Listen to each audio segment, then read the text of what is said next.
ባለፈው እኔ ጋር ያደርክ ቀን ታስታውሳለህ? ሰብስክራይብ ያላደረጋችሁ ሰብስክራይብ እያደረጋችሁ ላይክ ሼር ሳትዘነጉ። በቃ የሆነ ጊዜ አብረን እኔ ቤት አድረሃል እና ያኔ ደግሞ እኔም አንተም ትንሽ ቀማምሰን ነበርና ያው እኔ ትንሽ ነገሮችን አስታውሳለሁ። እውነት ለመናገር አልዋሽም። ግን ደግሞ አንተም ሌላ ሁኔታ ውስጥ ሌላ ስሜት ውስጥ ነበርክና ያን ቀን በተፈጠረው ነገር ሁለተኛ ልጅ አርግዣለሁ። ሁለተኛ ልጅ ካንተ አርግዣለሁ። ሰላም ውድና የተከበራችሁ ቤተሰቦቼ እንደምን አላችሁ? እኔ በጣም ደህና ነኝ፣ እግዚአብሔር ይመስገን። እንግዲህ ዛሬ ጥርስ በጥርስ ሆኜ ነው የመጣሁላችሁ እና ዛሬ የሆነ የምስራች አይቻለሁ እና በሙሉ ከኔ ህይወት ጋር የሚያገናኘው ነገር አይደለም። ሩታ እኔና ይገናኛል ብዬ እኮ አይደለም አሁንም እየነገርኩህ ያለሁት። እንዴ አልተረዳኝም? አልገባህም? ይገናኛል። ህይወትን እንደዚህ ሁን፣ ህይወትን እንደዛ አድርግ ሌላ አይደለም። ጀስት በቃ ደስ ስላልኝ አንተ የልጁ አባት ስለሆንክ ልነግርህ መጣሁ። ሲቀጥል ደግሞ ደስ አይበልህ አትመነኝም፣ ግን የተወለደ ዕለት ልታምነውም ልትቀበለውም ግድ ይልሃል። ግዴታ ነው። አዎ እና አባት ሆነ ልትክድ ያምርሃል። አባት ሆነ ልትክደው ያምርሃል። ይሄ እንደዚህ የሚባል አማርኛ የለም። ስለዚህ ይሄ ነገር የተፈጠረው እኔ ደግሞ ህይወትን ቀልድ ነው ቀላል ነው። እኔ ህይወትን እንዴት እንዳለፍኩት እኔ ነኝ የማውቀው። ቀልድም ቀላልም ሜቢ ሊመስልህ የተቻለው ካሳለፍኩት ነገር አንፃር አሁን ላይ ነገሮችን ቀለል አድርጌ እያለፍኩኝ ስለሆነ ሊሆን ይችላል እንጂ ህይወት እኔ ጋር ቀልድ አይደለም። ህይወት እኔ ጋር ጨዋታ አይደለም። በምን አይነት መንገድ ተፈትኜ እንዳለፍኩኝ ራሴን ማቅ ሴት ነኝ።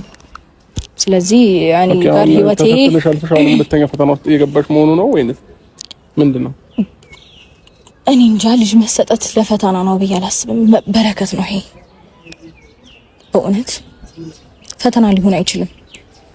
ሜቢ እንድጠነክርበት፣ ሜቢ ጥሩ ነገር ሊፈጠርልኝ ይችላል። አላውቅም። ግን በቃ ደስ ብሎኛል። ደስ ስላለኝ እና የመጀመሪያም መስማት ያለበት ሰው አንተ ነህ ብዬ ስላመንኩኝ ነው የመጣሁት። እና እንዲሁም ደስታዬንም ሀዘኔንም ስለምን ቀልድ ነው የምታወራው? ለምን አትተይኝም? ቆይ እኔ የራሴን ህይወት ነው መንገድ እየተራመድኩ ነው ያለሁት። አንቺ ያልደረስኩብሽም ምን አልኩ ታዲያ? ለምን አትተይኝም? ተበግዛለሁ ምን አልኩ ታዲያ? ያኔ የተፈጠረው ነገር በቃ ተፈጠረና ይሄ ነገር ሆነ። እሱ ልነግርህ ስለመጣው ሊደብር ሊከፋ አይገባም። አንተ እኮ እንዴ ይሄ እኮ መታደል ነው በእውነት። ማንም እኮ ስለፈለገ የሚፈጠር ወይም የሚሰጠው ስጦታ አይደለም። ተበግዛለሁ በቃ እኔ ጭንቅላቴን አታሰብኝ። በቃ እርግጠኛ ያልሆንሽበትን ነገር ይዘሽ እርግጠኛ ነኝ በእውነት እርግጠኛ ስለሆንኩ ነው ደፍሬ ለእናንተም ለማውራት የወጣሁት። ሁለቴ ነው ቼክ ያደረኩት። በቃ እኔ ሰላም ይላግኝና ሁለቴ ነው ቼክ ያደረኩት። እኔ ከዚህ በፊት ነግሬሻለሁ። በቃ ካንቺ ጋር የሚያገናኘን ነገር ልጅ ከሆነ እኔ በቃ ችግር የለም ይቅር፣ አልመጣብሽም ከዚህ በኋላ ሁሉን ነገር ትቻለሁኝ ብዬ ብዙ ነገር ትቻለሁኝ አይደል? አሁን ደግሞ ያመንከውንም ልጅ በይፋ አልመጣም ልጄንም አላይም ለማለት በቃክ። ኢትስ ኦኬ ችግር የለውም።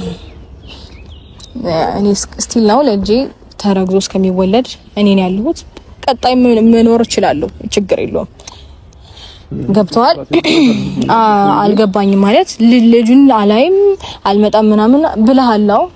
ይሄ ቀልድ ነበር ይመስለኝ። በጣም 3 ጊዜ ነው ይሄን ነገር ስትደግመው። ያመንከውንም ልጅ አላምን ልትል ነው መሰለኝ ሳይካዝማምህ። ኢትስ ኦኬ ችግር የለውም። ደግሞ ደግነቱ ልጁም መልኩን ቁርጥ አንተን አድርጎታል። ላይክ ደስ ከሚለው ነገር ማንም አይቶ የሚፈርደው ነገር ነው። ስለዚህ ችግር የለውም።